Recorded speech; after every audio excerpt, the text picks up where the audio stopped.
درود و سلام ہو محمد اور اس کی پاک آل پر۔ جو بندہ اپنے اندر سے برائی تلاش کرے اور دوسروں کے اندر، دوسروں کے جسم سے، دوسروں کی شخصیت سے اچھائی تلاش کرتا ہے، کامیاب ہو جاتا ہے۔ اور ناکام ہے وہ بندہ جو اپنی ہزاراں غلطیوں کے ہوتے ہوئے بھی دوسروں کی ایک غلطی پر کیچڑ اچھالے۔ حضرت امام علی علیہ السلام فرماتے ہیں، جو شخص کسی مرد مومن کا عیب کو چھپاتا ہے، دن محشر کے کریم ذات اللہ کی پاک ذات اس کے عیب چھپائے گی۔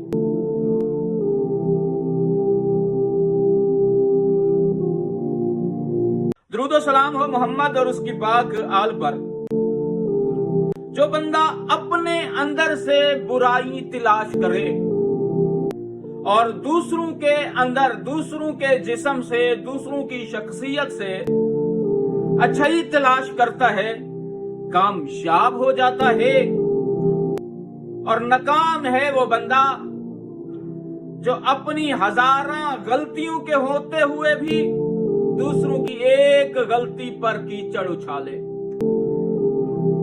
حضرت امام علی علیہ السلام فرماتے ہیں، جو شخص کسی مرد مومن کا عیب کو چھپاتا ہے، دن محشر کے کریم ذات اللہ کی پاک ذات اس کے عیب چھپائے گی۔